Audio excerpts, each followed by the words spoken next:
Talking with the experts.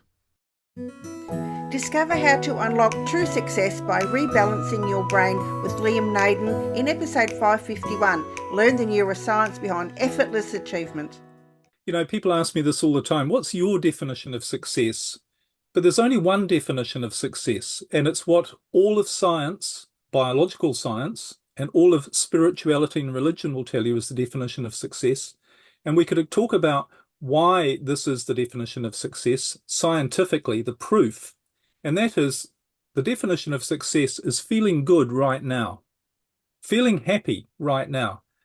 And when you really think about it, everything else that you think is success, so if you think, well, being successful is being in control of your life, or it's having all the money you need to do whatever you want to do, or being able to set goals and achieve them, or having a great relationship, or having a business, or this lifestyle, none of those things are actually what you want.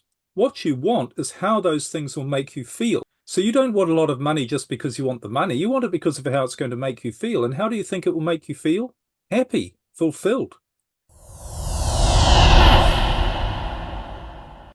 Talking with the experts.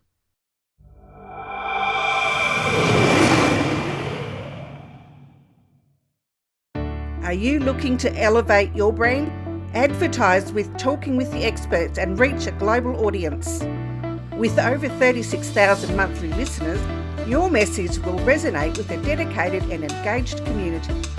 Hosted by Rose Davidson, our podcast is ranked in the top 100 in Australia and the top 20 in New Zealand. Boost your brand visibility, connect with potential customers and drive conversions. Our listeners are eager for innovative solutions and expert insights. Let your brand be the one that they trust. Are you ready to grow with us? To learn more about advertising opportunities, contact us today at talkingwiththeexperts.com. Talking with the experts. Welcome to Talking with the Experts. This is where we discuss great ideas to take your business to the next level. How do we know these ideas work? Well, it's because we're talking with business owners who are using these ideas. Business owners who have years of experience and expertise. All things business by business owners for business owners. And now, here is your host, Rose Davidson. Hello, welcome to Talking with the Experts. I'm your host, Rose Davidson from rosedavidson.com.au. Talking with the Experts is all about business by business owners for business owners. You can find it on all podcasting streaming platforms and on YouTube. And today it's my very great pleasure to introduce you to Liam Naden. And Liam is currently in Denmark, but he hails from New Zealand. So how he's become doing what he's doing there is going to be something that we can find out a little bit about later. Now, Liam's going to be discussing with us how we can create a true success by using our brains. And we were having a little bit of a chat before about how we can use our brains and how I need to listen because my brain's getting old. And, you know, Liam is a transformative coach for entrepreneurs, business leaders, anyone seeking true success in life. His pioneering methods combine neuroscience, psychology, and practical strategies to help ambitious success seekers unlock their potential and achieve breakthroughs to live a deeply balanced, purpose-driven life. He is now the host of the Let Yourself Off the Hook podcast. He's a best-selling author and creator of the 4-part brain model and brain rebalancing. Liam, it's such a pleasure to have you on Talking with the Experts. Welcome. Thanks, Rose. It's a real pleasure to be here. So tell me a little bit about how you ended up where you are, and we'll talk about your book and your podcast and all those things a little bit later. Sure. Well, like probably everybody listening and yourself as well, I've always been a success seeker, and it all was going very well for me in my life. I thought I achieved millionaire status, if you like. I had my own businesses, had lots of freedom, but something really weird happened to me, and it actually came down to one specific memory or occasion, and it was a few years ago now. But I just put the finishing touches on my dream home, building my dream home. Wasn't quite finished, but almost there. And I even had a music room, and I'd been a musician earlier in my life. I'd always wanted a music room. So I remember going into the music room this particular day, and it was a really nice sunny day, I recall, and I was looking out over the mountains in the distance because it had a beautiful view. And I thought to myself, this is amazing. I'm living my dream. I've reached every goal that I've set myself. I've got the dream home, including the music room. I've got two businesses that are giving me freedom. I have all the money. I've done lots of travel. I'm living the dream. I've made it. But instead of feeling grateful, happy, and really excited, I felt absolutely miserable. In fact, I was almost shaking. I just remember this. I was at breaking point. And I thought, this is crazy. How is it that I have achieved everything I ever had on my goals list?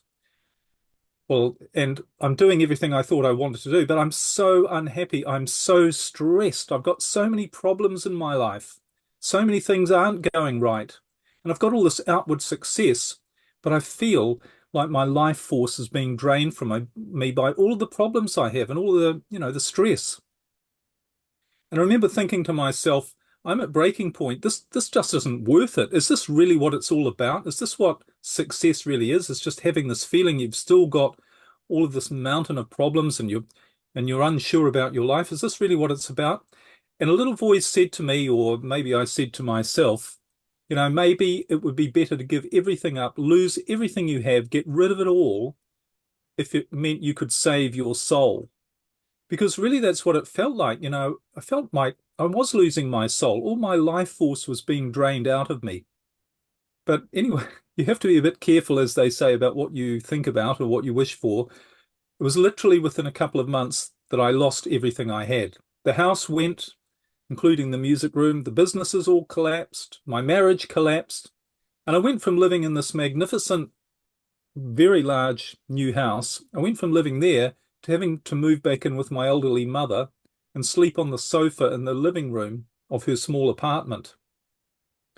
And when I'd said I'm prepared to lose everything, I didn't really know what losing everything meant, because it's not just losing everything all your possessions, it's losing hope. It's losing any certainty about your life or any clarity even about who you are.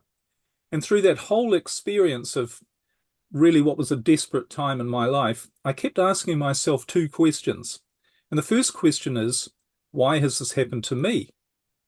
Because I was an honest guy. I'd worked really hard. And as well as building up my own businesses, which I'd done for years, and built up my wealth, I was always also a student of success. So I used to go to lots of seminars and workshops, and I had a great library of all sort of books on personal development and self-help and spirituality. And I did everything from meditation to working on my subconscious mind, changing my beliefs, being motivated. I had goals lists and plans and visualization boards and everything all mapped out. And I worked really hard at all of that sort of stuff to try and be as successful as I could. I'd always listen to a guru if they said, here's a new idea or a new technique or a new method or something that can help you be more successful. But it didn't seem to help, because this wasn't on my goals list to lose everything. And I remember saying to myself, why has this happened to me? And the other question that I kept asking was, so what do I do now? Because there I was with nothing in a strange town, didn't know anybody, no opportunities. And the thing was, and no money. And the thing was, for both of those questions, why has this happened to me? And what do I do now? No matter what I thought, no matter what I tried to figure out, no matter what I tried to draw on all of my knowledge about how you create success in your life, no matter all of that, I had no answer for either of those questions. I just had no clue as to what was going on. But little did I realize that was really the turning point, because what I did then was something I know I would never have done if I hadn't been forced to, if I hadn't been in this situation. And that was, I literally gave up, and I just said, that's it, I quit. I'm not going to look for any more opportunities. I'm not going to go out and I'm not going to try and figure out what to do. I'm not going to try and figure out anything. I'm not going to put any effort in. I just can't take it anymore. I'm absolutely exhausted. I've just got nothing more to give. I give up. And something really weird happened from that, because then things started to show up in my life. And when I say show up, they did show up, and I can talk about later why I know now why they did show up. But really good things started to happen. A business came along, a new relationship came along, something far different and better than I'd ever had before. Another business showed up. Before I knew it, I was traveling around New Zealand in my own brand new motorhome, exploring the whole country. Then my partner and I, we moved to Europe. We bought a brand new yacht, and we sailed around Europe for 8 years, which we've only just finished doing last year. And through all of this time, all of these things just kept showing up, all of these good things. And I remember once getting to the point of saying, this is ridiculous, because, and I think, yeah, I remember this other memory. I was in a bay in our yacht, and you can just imagine this. If anyone's listening, just imagine you're at anchor in your own lovely yacht in the Greek islands, in a bay. There's no one else around, and you get up in the morning and you just fall off the back. It's beautifully sunny and warm, and you just have a swim, and you get out of the water and you check your email, and you've got two businesses that are working for you around the world, and you're not stressed, you're not frustrated, you're not waking up to problems, you don't have any problems to deal with. Things are going well. There's things you have to do, but there's no real problems. And I remember on that occasion again, really clearly, we have these moments in our life that are very, very clear and stay with us for a long time. And this particular moment, I remember thinking, this is it. This is that feeling I wanted to have all those years ago when I was struggling so much and I'd been chasing after success. You just know, this is me. This is me being the best that I can be. This is what I'm here to do. I'm not worried about the future. I can really enjoy this moment. It's like I'm free. My soul is free, if you want to use that sort of expression. But the problem with that, well, the only problem was it made me confused, because then I thought, why is it I put in all of that effort? I tried to figure everything out. I had all my goals list. I'd really worked hard. I'd gone after every opportunity. I'd learnt as much as I could. I'd always set higher goals for myself and worked really hard to achieve them. Why is it that when all of that happened, what it really created for me was a life where I just felt stressed and unfulfilled, and then it all collapsed? Why is it that happened, whereas now I'm not setting any goals? I'm not trying to figure stuff out. I'm not looking for opportunities and chasing after things. Things are just falling into place. What am I doing differently? I'm putting in effort, but I'm not really putting in the effort I used to put in. And it's not giving me this huge amount of stress. There's no stress. Everything's falling into place. So that's when I realized I need to figure this stuff out. I need to figure out what I'm doing differently. Because all of the stuff I'd learned, it was nothing like any of that. It was nothing like all of the success gurus and all of the people that taught me or teach. I'd never felt this before, and I realized I needed to figure out what I was doing differently, because I didn't want to mess it up. I wanted to make sure I kept doing it. And that really took me down some different avenues to explore how we really get the results we do in our life, not how we think we do, because most of us are chasing after trying to create results, but meanwhile life is just happening around us, and we're not really very successful when we really try to create results. So I needed to figure out what's really going on. And when I started to explore this, I saw there was something completely different to what I'd ever seen before. And that's really the basis of what I do now, is share what I learned with other people and see other people start to get different results as well, which is very rewarding. Yeah, it sounds like an interesting life, and I would love to know that key, because honestly, you're right. Most of us have a vision board or a manifesto, and we think we're doing all right, but something within us just doesn't feel like we've found that pinnacle of success that we've been looking for. So, what is the true definition of success, Liam?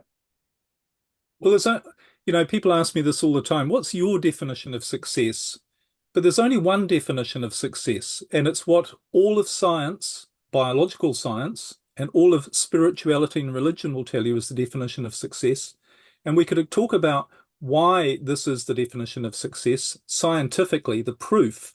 And that is, the definition of success is feeling good right now, feeling happy right now. And when you really think about it, everything else that you think is success. So if you think, well, being successful is being in control of your life, or it's having all the money you need to do whatever you want to do, or being able to set goals and achieve them, or having a great relationship, or having a business, or this lifestyle, none of those things are actually what you want. What you want is how those things will make you feel. So you don't want a lot of money just because you want the money. You want it because of how it's going to make you feel. And how do you think it will make you feel? Happy, fulfilled. So that's so important to understand, because people are chasing after things thinking it's going to make them happy, but they're going against their innate nature, and that's why they're struggling. That makes a lot of sense. I mean, I know a lot of, coaches, they say that you've got to have a plan and you've got to have goals and you've got to do all sorts of things. I mean, I'm not one to set goals because I don't achieve them. And then I feel disappointed because I haven't achieved that particular goal in that particular time frame. So, and then things, as you say, just become worse and worse, because the more miserable you are because you haven't achieved something, or more guilty you feel for not achieving that particular goal, it makes your life miserable. And, so not having, and I've been told that I'm mad for not setting goals, but I just think, why do that? Why put myself through the stress of not achieving something that maybe sometimes it just isn't attainable? It's something that, I've set my mind to, but it's maybe not as achievable as I could have made it, or it should be. So, you say that problems aren't a natural thing. How can we eliminate then either the problems or the thinking that problems aren't natural? Yeah, well, that's a controversial statement, isn't it? Because everyone says, well, how can you say problems aren't natural or problems aren't normal? Well, just because everyone has them doesn't make it normal. And what I want to do is prove scientifically, without a doubt, because I don't want anyone listening or watching to take my word for it and say, oh, this kooky guy from New Zealand saying that problems aren't natural and I shouldn't have them. That's a nutty idea. And the other nutty idea that I have is that setting goals is self-sabotage, and people listening go, now he's really crazy. But if people carry on listening, don't switch off just yet, because I'm going to give you scientific proof without a shadow of a doubt that you can see that neither of those things are natural. Problems aren't natural, and setting goals aren't natural. And you mentioned, just as an aside about goal setting, I ask people, I mean, it's really good that you're honest, because when I ask people who start working with me and who are unfulfilled, even though they've probably achieved a lot, I say, well, let's think about your goals. What percentage of your goals do you achieve? Have you achieved? Is it 100%? And of course, they shake their head. And I say, well, is it 90%, 80%, 50%? And anyone listening might, if you're really honest with yourself, ask yourself what percentage of the goals that you've set for yourself or ever have you achieved? Well, we keep going lower and lower, and it normally settles on about between 2 and 3%. And it's not just me who said that. There have been other people who've written about this and figured out the bizarre thing that we're all chasing after something, trying to do something that doesn't work.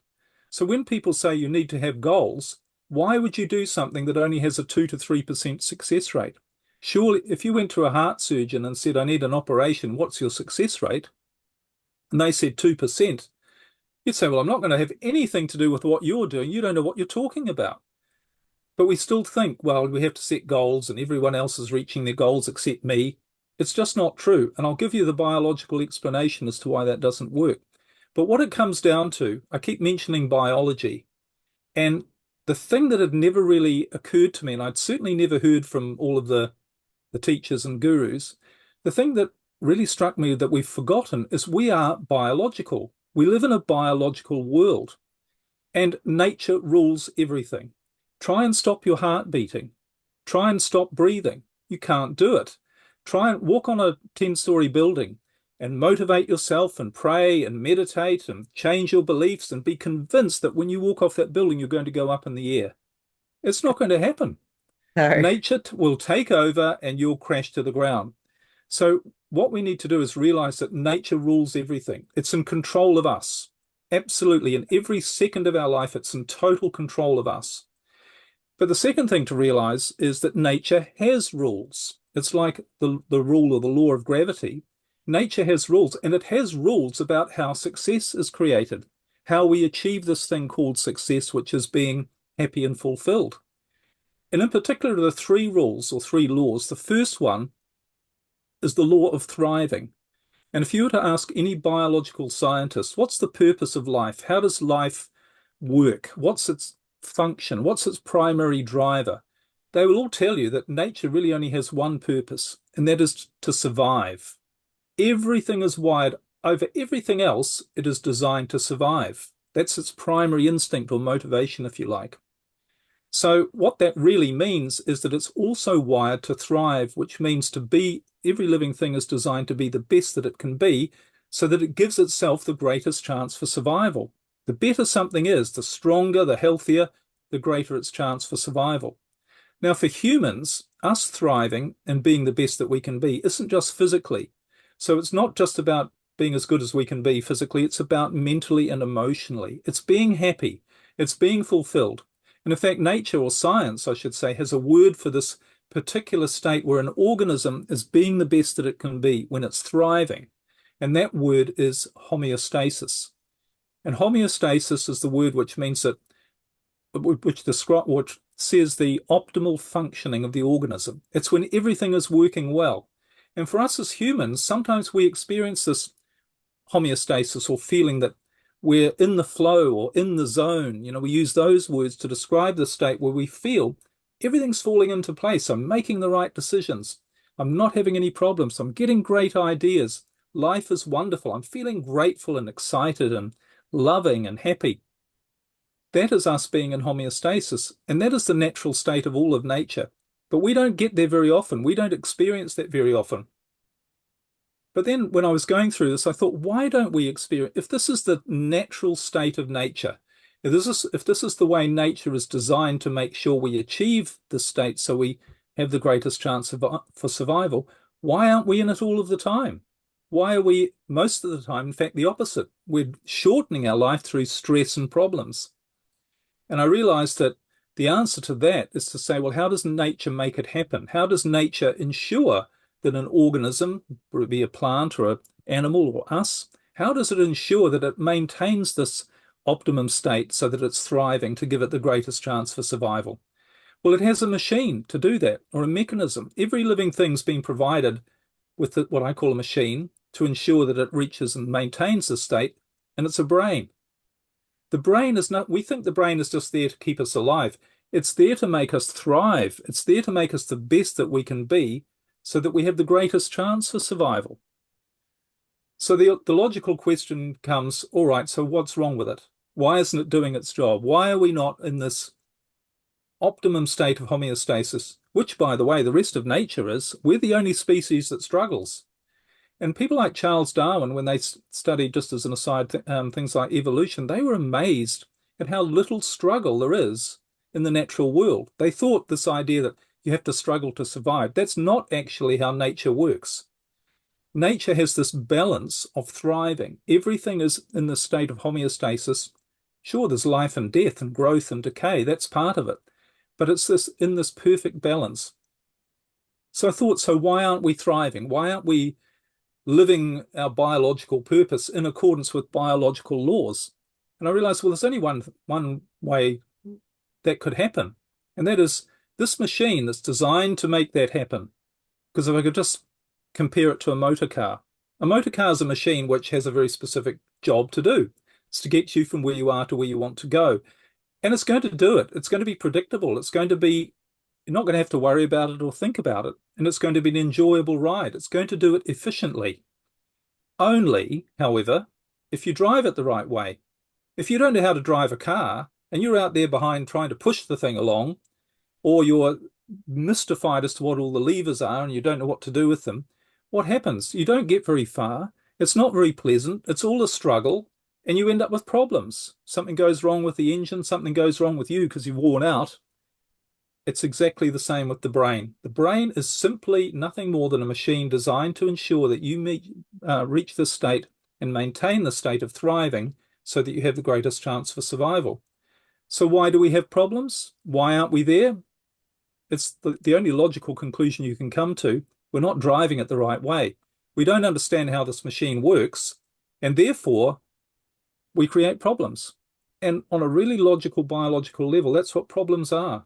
Problems are a sign that your brain is not being used the right way, because your brain, when you use it the right way, is going to do everything it can to make sure that you don't have problems, that you live your best life.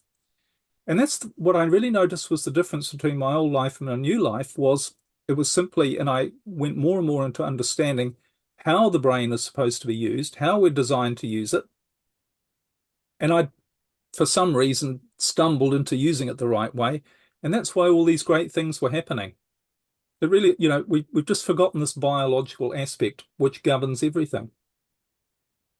That is totally so interesting. I am have nothing to come back with that, because it's a concept that makes so much sense that, and it's just such a logical sequence of events that gets you to be where you want to be if you use your brain right and stop creating things and stop creating problems. So yeah, you're right. Your brain creates them. You overthink, and then it creates a problem, and you find something with an event that maybe you hadn't thought of something, but if you had used your brain in the first place, then there wouldn't be a problem to deal with, because your brain would have dealt with it and would have come up with the right solution.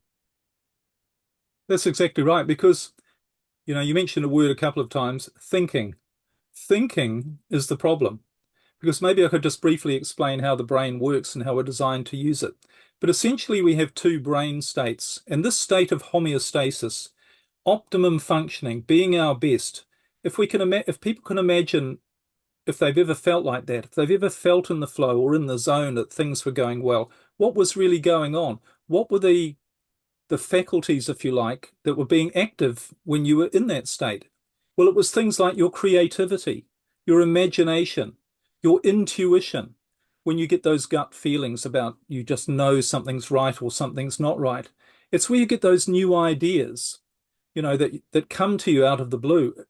It's all of these things that are part of being the best that we can be, that we're actually, if you like, triggering or using all of those parts of ourselves to make sure we're the best that we can be. And of course, all of those things include our ability to see the right things to do and how to solve problems if they show up in the clearest way. And we've all had examples, or heard of examples at least, where you've been struggling away on a problem and trying to figure out what should I do, and you forget about it for a while, and suddenly you get this idea or a completely different, it's the answer. And you think to yourself, oh, that's the answer. That's so obvious. Why didn't I think of it before? A clue there. Why didn't I think of it before? But it just comes to you. And throughout history, there've been many people describe this particular state. As I say, we've called it in the flow or in the zone, but artists and musicians and creators talk about this place where they just get the ideas from. Often if you were to ask a songwriter, where did the melody come from? How did you get that idea for that song? They would all say, I don't know, it just came into my head. Composers would say they just heard the music and they just write it down. Or artists see this painting unfold as they're painting it, and they don't know really where it's coming from. It just shows up. And of course, it's all with the least amount of effort. You're not struggling to come up with an answer. The answer just comes to you. So this is our natural creative, what I call our natural creative state, because it's activating a part of our brain, which is right in the center of our skull. So I'm not talking here about the subconscious mind or any sort of theoretical concept. This is a part of your brain that's like a mechanical part. So when this part is activated, this is all the good stuff that comes to you. You get your intuition. It's also where your motivation comes from. It's when you feel inspired to do things and you become so productive and get a lot more done. So this is your creative brain, and this is the part that you're supposed to be activating and using all of the time, because it's got all of the resources you need to ensure you stay in homeostasis, being the best that you can be. However, there's another part of the brain that, when this part is activated, shuts down all of that. And this part of the brain only knows how to do 4 things. Doesn't know anything about imagination, creativity, doesn't know the answers to problems, it doesn't know what your goals should be, it doesn't know how to get to any of the goals that you want, doesn't know how to do anything other than these 4 things. All it can do is either run away, it can shout for help, it can stand and fight, or it can ask for help. Or, sorry, the last one is it can freeze and do nothing. Now, we know what that is. That's the fight. We've heard of it as the fight, flight, freeze response, if you like. And the reason it can only do those four things is it's designed, this particular part of the brain, it's not really designed to manage your life. It's designed as a weapon to protect you from any threats to your survival. So we call it the lizard brain. Yeah, that's another way of describing it, because it's actually located in the back of your head, in your brain stem. So but what people don't realize is when this part is triggered, it has no awareness. All it can see. So when you think about it from millions of years ago, we needed to develop a mechanism or a weapon to protect us from any dangers. So when we're living our life in the state of being the best that we can be in homeostasis and thriving, what happens when a lion jumps out from behind the rock? We need to shut that down and deal with it instantly without thinking. It's a reaction. And we can only do it in one of those four ways. So that's why the brain developed this particular tool and this weapon. And it's absolutely brilliant at what it does. It does protect us from threats to our survival. But the problem is, what people don't realize is they're using that part of their brain 99% of the time. And when they're using that part of the brain, they're asking it, what should my goals be? What should I do? How can I be happy? How do I solve my problems? That part of your brain doesn't know. All of the answers are in the other part of the brain. So all we need to do is figure out what's triggering that part of the brain. And the result, the trigger is, or the message that part of the brain gives you, is through fear. So whenever you feel fear, which is manifested also in stress, worry, anxiety, frustration, anger, sadness, whatever those negative emotions are, they are all triggered by an underlying fear. And when you trigger that, you activate this part of your brain. And because your brain thinks you're in reaction mode, that there's a threat to your survival, that has something dangerous for you to deal with. That's why you feel afraid. And you've shut down all these other resources. So people can see the problem here. They're trying to manage their life using the wrong part of their brain that they can never see the answer to what they should be doing, or to how to be happy, or what their goals should be. If you have goals, we'll talk about why that's unnatural as well. But so all people need to do, and this is what I help people do, is to stop triggering that part of the brain and to identify why they're triggering that part of the brain. And it's all because of unconscious fears that they have. Things that their brain has been taught are dangerous, but aren't really, because we don't have lions in our life. You know, the actual threats to our physical survival, we might never experience it in our life. So there's actually not any reason to feel fear, stress, worry, and anxiety. But we do all the time. Why? Because our brain is being triggered by all of these false beliefs, these false ideas, and these other things which trigger us, most of which we're not even aware of. And that's what keeps us stuck.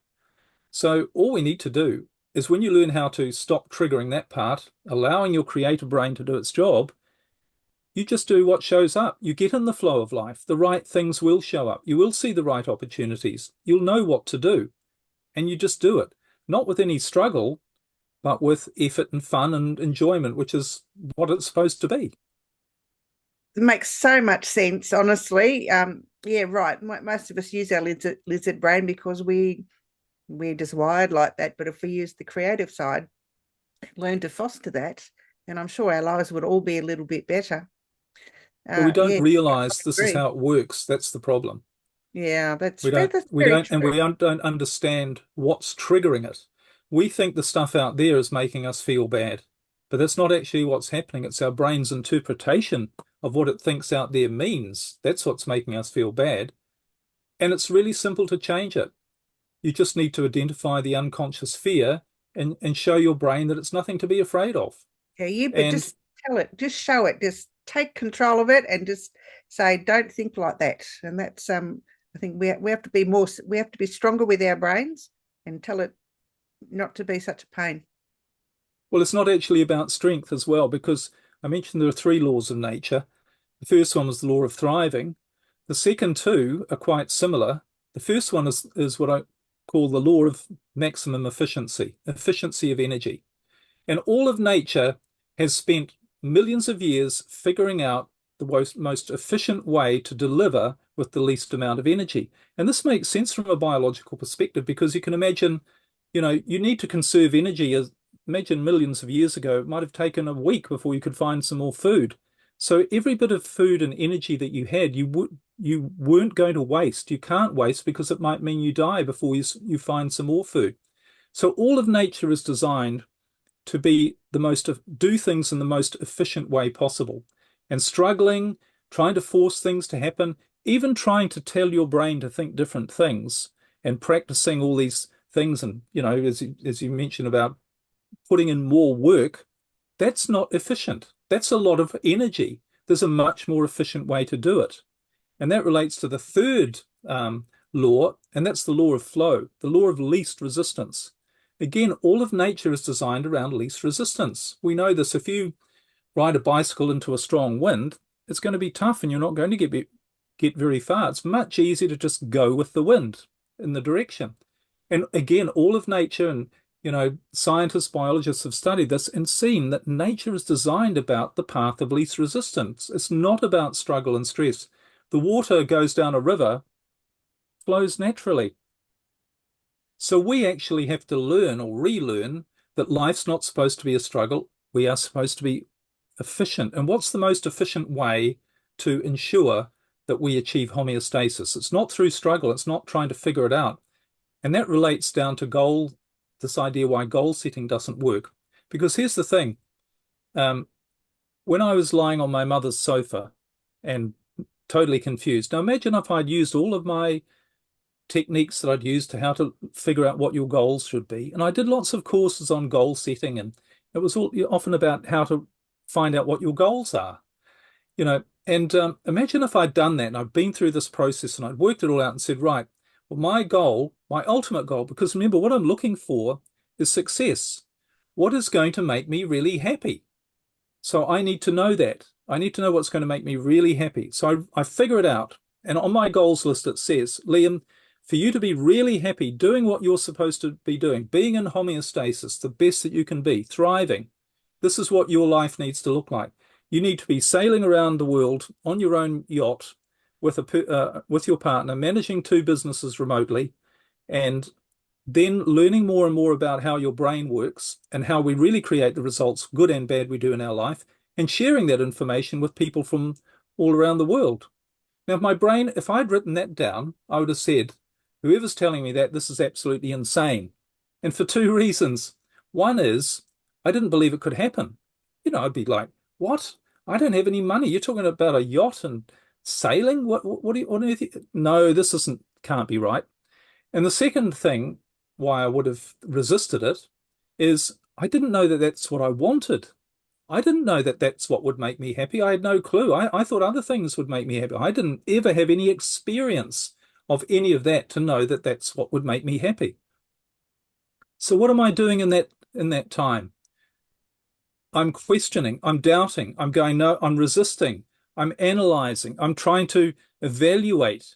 I'm not taking any action. I'm wasting all of that energy. So that's not in law with that's violating one of the laws of nature. And so imagine instead my brain, if it worked this way. Okay, well, we don't show you the ultimate goal because, yes, you would doubt it. You wouldn't have any clue. It wouldn't relate to anything you'd thought of. So you wouldn't you'd just waste a lot of energy rather than getting on and moving towards it. So instead, we'll show you the next 10 steps that you need to take. Now, imagine if my brain did that and gave me a list and I sat down and said, what are the 10 things I need to do to reach my goal? And I wrote them all down, or my brain brought them to me, if you like. What would you do then? You'd go, hang on. You'd look at the list and you'd say, well, step number 3, is that really going to work? And I'm not sure I know how to do that. And how do I know that's actually going to lead to step number 4? It might lead somewhere else. Before I start doing anything, I need to really evaluate this. I need to go on YouTube and learn some more and read another book or do another course just to make sure this is right. What are you doing there? Doing the same thing. You're wasting all of that energy. You're not taking any action. So instead, the most biologically efficient way your brain has to ensure that you do everything you need to do at the right time to ensure you move towards and maintain the state of homeostasis is it shows you the very next step. That's all it shows you. And so you need to get away from this idea of goal setting and just take the next step, because It makes such sense, doesn't it? You're using you're being the most efficient with your energy if you just focus on the next step and take it.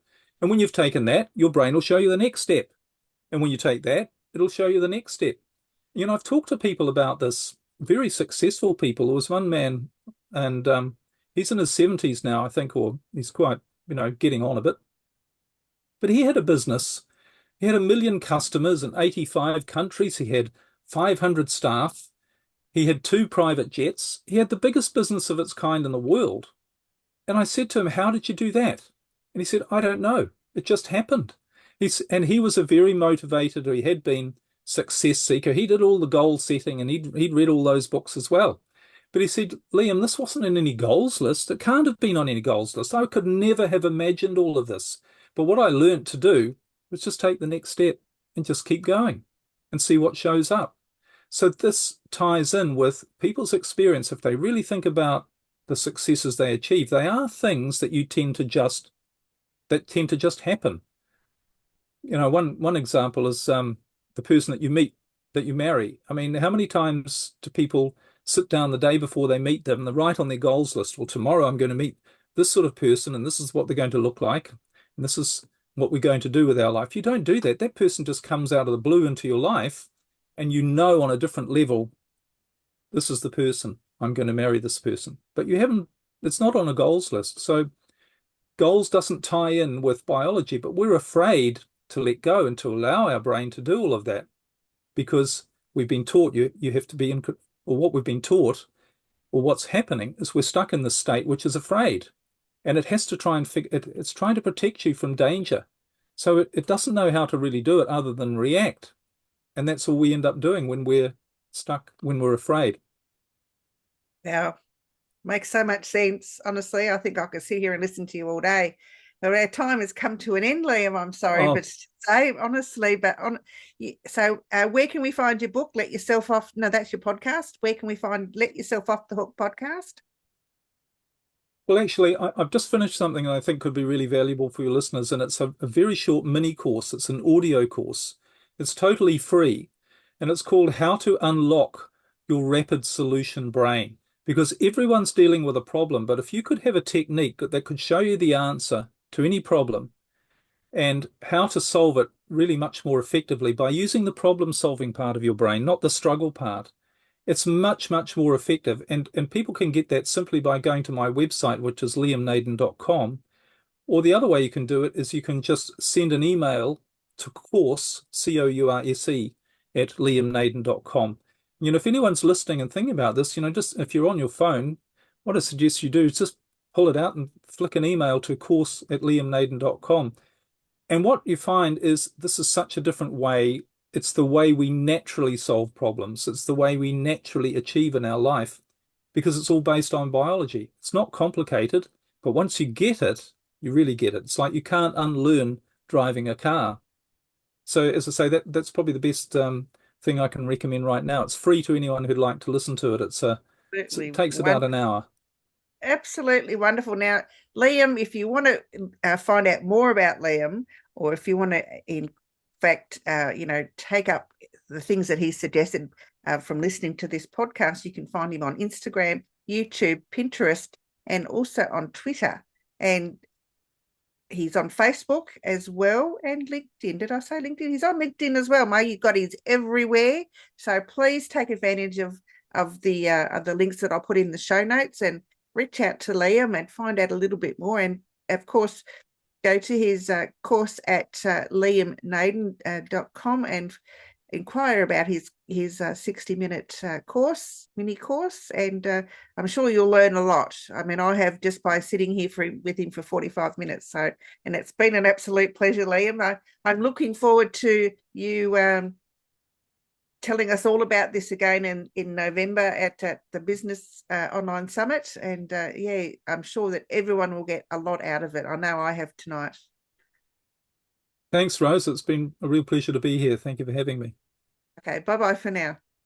Thank you. You've been listening to Talking with the Experts, hosted by Rose Davidson. Make sure you have a look at our back catalogue over at talkingwiththeexperts.com. And be sure to subscribe to our podcast so you don't miss out on any episode. We look forward to your company next time.